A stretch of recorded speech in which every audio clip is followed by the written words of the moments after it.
Wow, here we are again on a new reading adventure. It's so exciting that we can get together and practice our words and learn new stories while using our imagination. Well, let's begin. The oxen and the wagon wheels.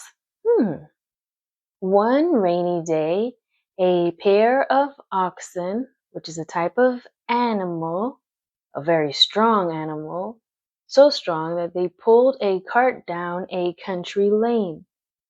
The dirt of the road had turned to muck and mire, and the oxen trudged through mud up to their knees, straining against the weight of the cart with every step. Still, they never uttered one word of complaint.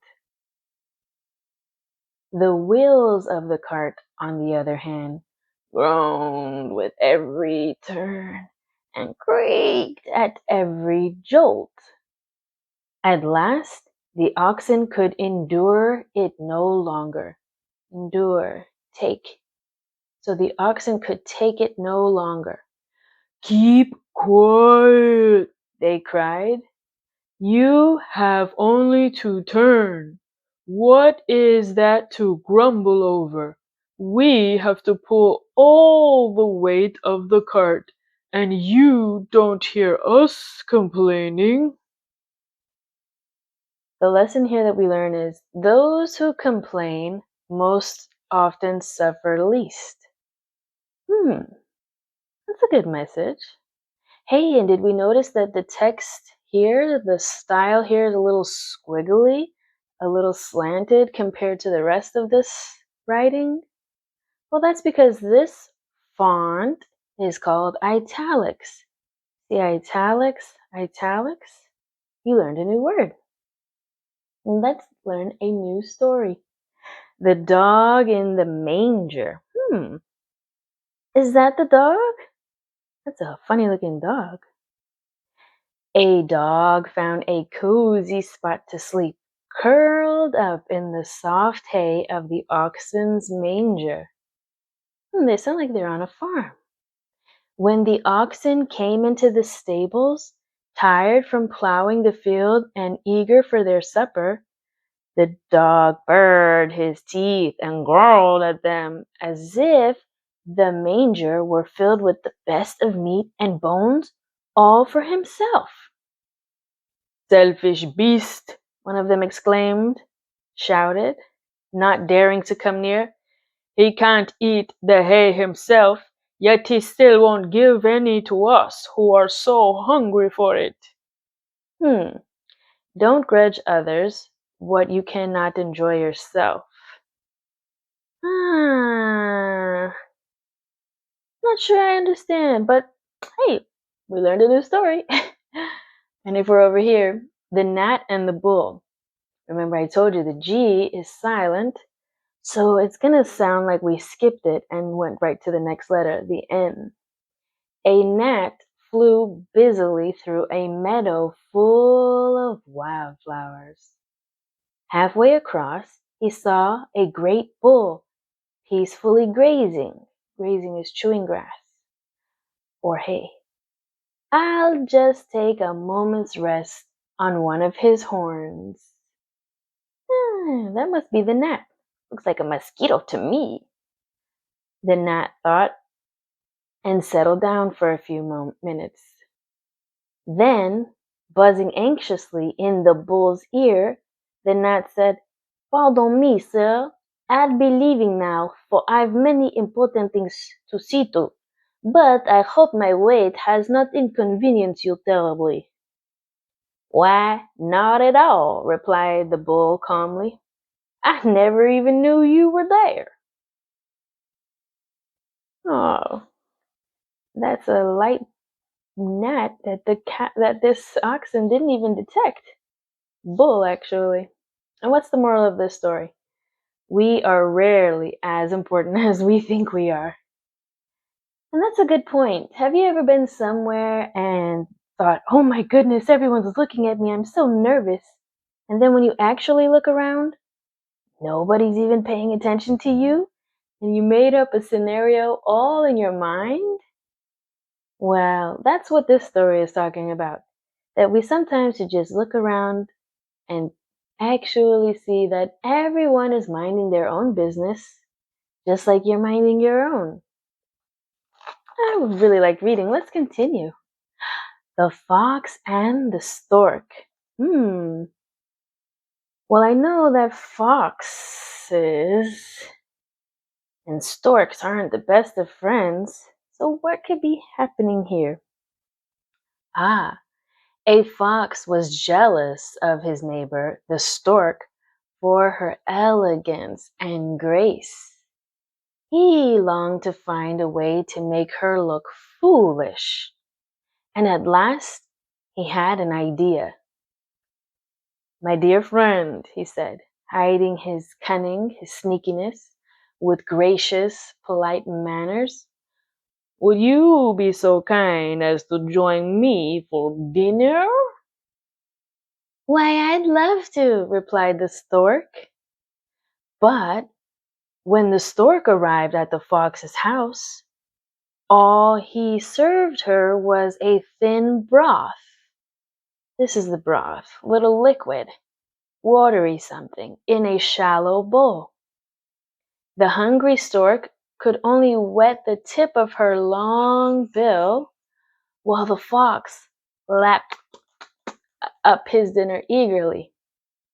But the stork didn't complain, for she was hatching a plan of her own. Ooh, what's gonna happen?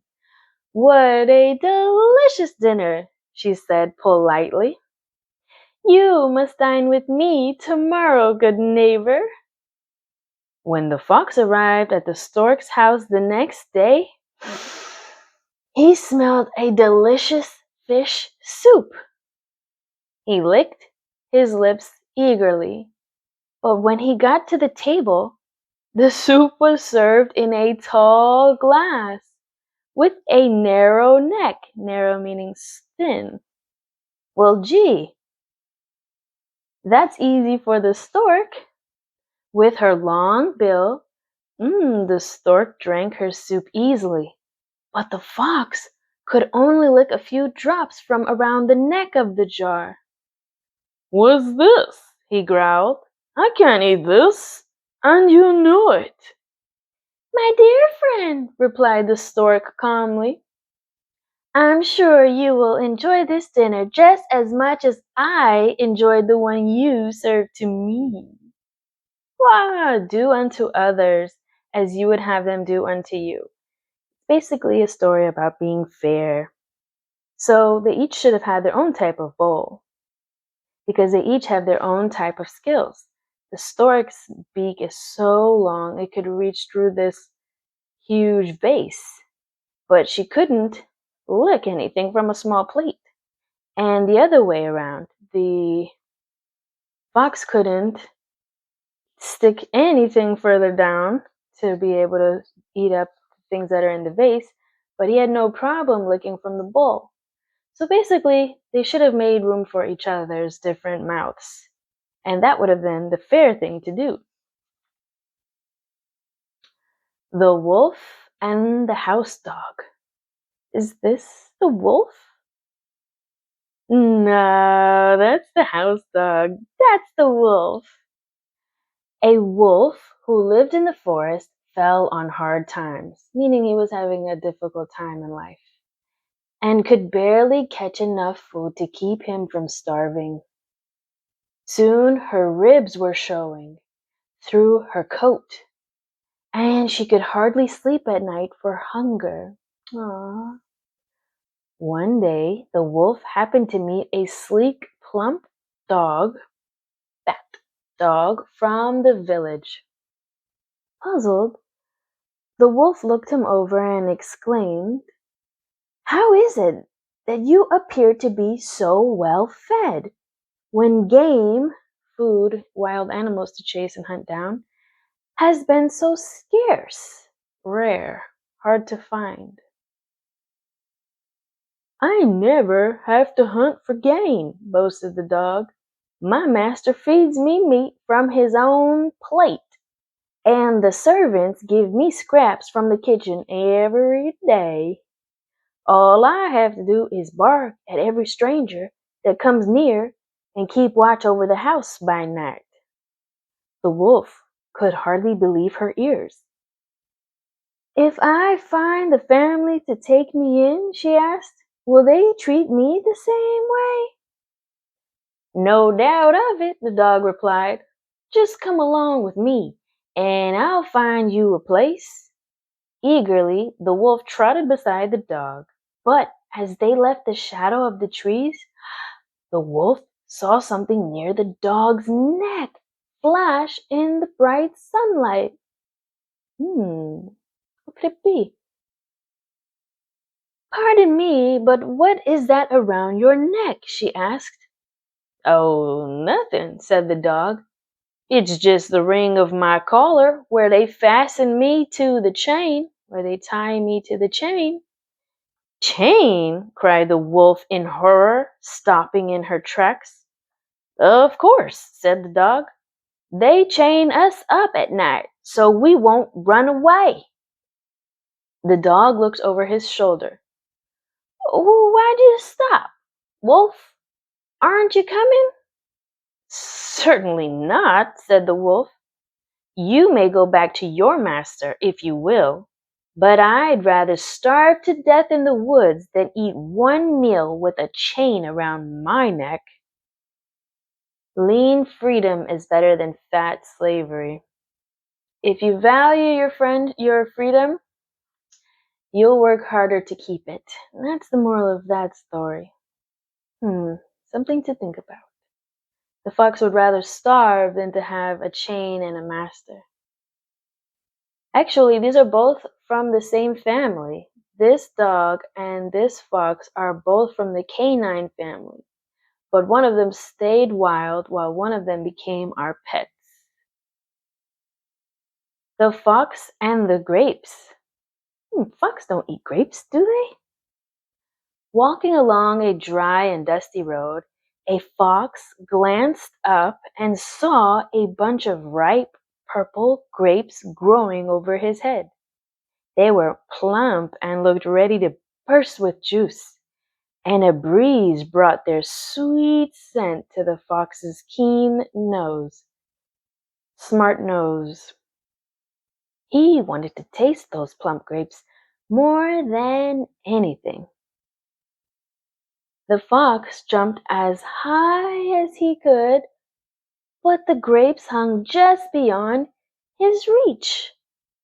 He took a running start and jumped even higher, but still he fell short.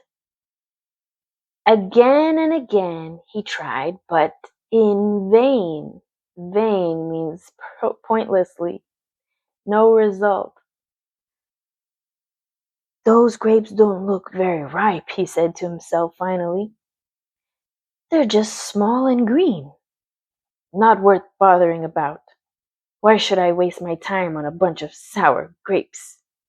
And with his head held high, the fox walked off down the road.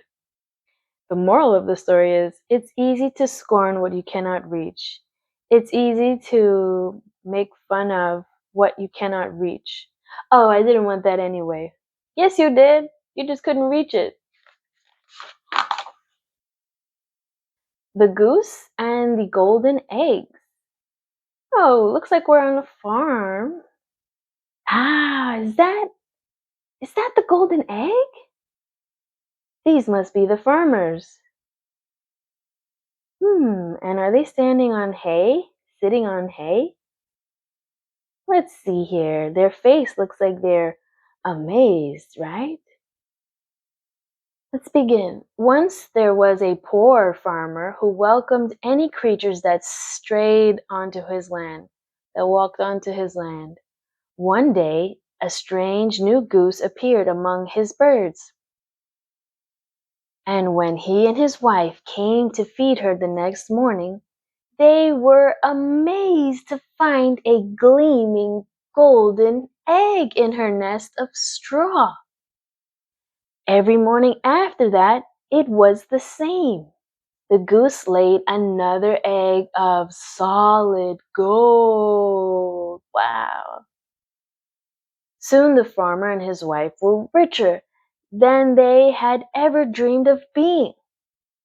But still, they wanted more. "One egg a day isn't nearly enough," the farmer complained. "If we cut the goose open, we'll get all the eggs at once," his wife declared. But when they had killed the goose, they found not one egg inside her. "What have we done?" the farmer's wife said sadly. "Once we dressed in silk and velvet and ate fine food off silver plates, but now we're just poor farmers again." The moral of the story is those who want everything may end up with nothing. You greedy farmers, you should have left this goose to live a long, healthy life, because every day she was giving you golden eggs. But then when you got rid of her, she couldn't lay any more eggs, and back to poor poverty you go. The Shepherd and the Wild Goats. A shepherd was out with his goats on a mountainside when a fierce storm blew in. He drove the animals into a nearby cave for shelter and found that a flock of wild goats had taken safety there as well. "If I feed these wild goats," thought the shepherd, "then perhaps they'll stay with me. In no time at all, my flock will double in size." So the shepherd gave the wild goats the best of his grain and hay, and made sure they had fresh water to drink. But since he had only a little food with him, he gave his own goats no more than a few handfuls of grain. When the storm finally passed, the wild goats bounded out of the cave without a backward glance. "Wait!" cried the shepherd angrily. "Is this the thanks I get for taking care of you?" One of the wild goats looked back. "We saw how you treated your own flock," she answered. "Why should we think you treat us any differently if we stayed with you?" Well, don't neglect old friends for new ones. I love that message because sometimes you meet a new friend and you forget all about your old friends. And then your old friends stop being your old friends at all. And you lose them because you didn't maintain a good friendship with them. It's a good lesson to learn. The bundle of sticks. An old farmer had 3 sons, 1, 2, 3, who fought among themselves from dawn till dusk, from basically night till day.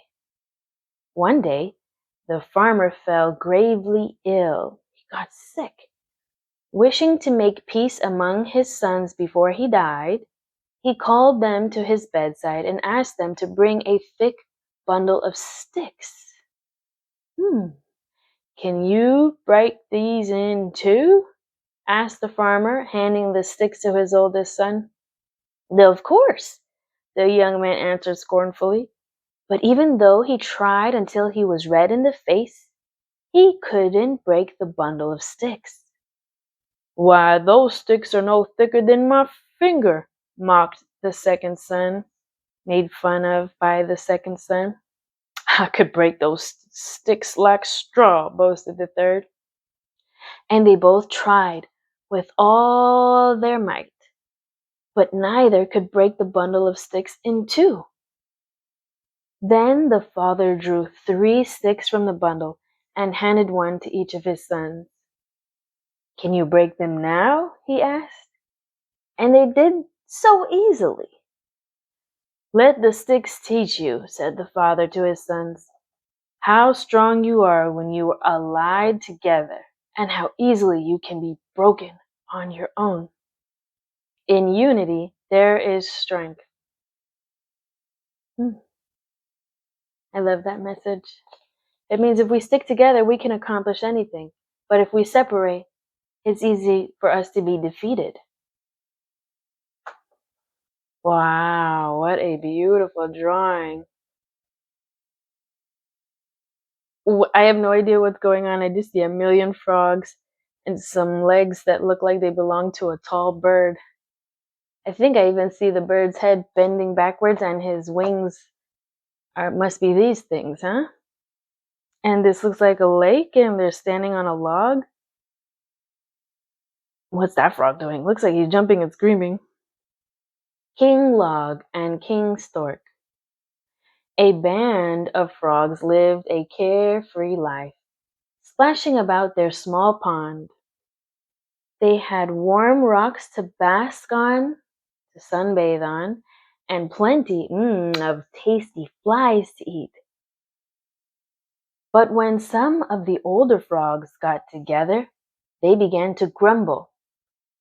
There's no discipline or order, they complained. All the frogs do just as they please. So the frogs asked the sun to send them a king to rule over them. The sun became irritated that the foolish frogs didn't see how lucky they were. What accent should I put for this one? Here is your king, he declared, and threw a heavy log down into their pond. It fell with a mighty splash. The frightened frogs dived beneath the water and hid behind the rocks. Truly, this is a great king, they whispered among themselves. One brave frog dared to approach the floating log. Welcome to our pond, O great King Log, he said. But the log made no reply. One by one, the other curious frogs crept out to see King Log. No matter what they said or did to it, the log made no response. Before long, the young frogs were diving off King Log into the water. The king is worth nothing, one of them objected. He never even speaks. And they all asked the sun to send them another king, one who would govern them sternly, strictly, and well. When he saw the frogs again refusing to be content, refusing to be happy, the sun grew angry. Very well, you shall have what you ask for, he said, and he sent them down a new king, a hungry stork. King Stork, which is this big old bird, pounced on the frogs and began gobbling them up 2 or 3 at a time. The frogs fled for their lives, begging the sun to take this terrible king away from them. You asked for a king, and now you have one, answered the sun. And for many years the frogs lived in misery under King Stork's rule. Don't change better for worse. I agree with that. The donkey and the load of salt. A wealthy, rich merchant bought many baskets of salt and tied them on his donkey to carry them to market. On the way, as they crossed a shallow river, the donkey slipped beneath his heavy load and fell into the water. By the time he scrambled to his feet again, half the salt in the baskets had washed away. The merchant cursed at the loss, meaning he was angry. He didn't use any bad words. Maybe he did, but curse means he was very upset at the loss. But the donkey was pleased to discover that the baskets were only half as heavy as before, and he cheerfully carried his lightened load to market. At the market, the merchant sold what was left of his salt and bought several bags of sponges. Tying them on the donkey's back, he set out again for home. When they came to the river, the donkey thought of what happened on his way to the market. He pretended to slip and rolled into the water, hoping his load would be lightened. Ah, I think I know what's going to happen here. But the sponges were not washed away. Instead, they soaked up water until they swelled, fat and heavy. The merchant drove the donkey to his feet again, and the beast staggered home under a load twice as heavy as before. The method should suit the circumstances. You see, when he thought he would be clever and just fall into the water again, he thought that the sponges would also fall off of him. But instead, the sponges became heavier because they soaked up all the water, and the donkey had to carry all of the sponges plus the weight of the water. Silly donkey. The peacock's tail. Oh, I love peacocks. You see this plume of feathers? Wow. They're my favorite color too, which is turquoise. This color right here is turquoise. Did you know that there are male peacocks and female peacocks, but only the male peacocks grow this beautiful plume? The female peacocks don't have this. They're just like this. And they're actually a totally different color, but that's way more information than you need to know. So let's begin. The peacock's tail. There was a time when the peacock could fly higher than any other bird, over the trees and nearly up to the sunlit clouds. One day, after soaring above the earth, the peacock landed near a quiet pool and glimpsed his reflection in the water. Horrified, he saw that his feathers were dull brown, without a single scarlet plume or golden crest among them. These are colors. Scarlet, red, golden is, like a yellow. Among them.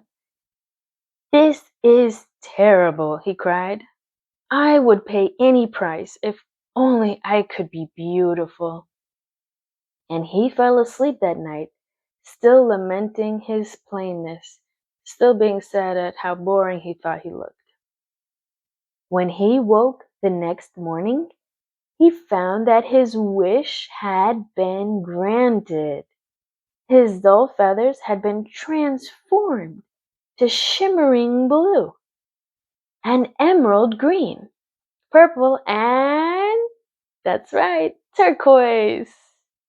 And he was most delighted with the very long tail that he could spread out behind him like an emperor's fan. The peacock strolled through the woods, showing off his glorious feathers to every bird he met. But even this wasn't enough. Everyone must see me, the vain bird thought. Vain, thinking all about himself. I'll fly high above the trees and show my new feathers to all. When he stretched out his wings, however, he found that the weight of his heavy tail pinned him to the ground. A small brown sparrow who sat in a tree above saw the peacock struggling to fly. You have what you wanted, he called down. But is beauty worth such a price? And before the peacock could reply, the sparrow spread his wings and soared away. Vanity carries a heavy price. Caring too much about how you look carries a heavy price. Because he traded his beauty for the ability to fly. Now he can't fly with that heavy tail he has.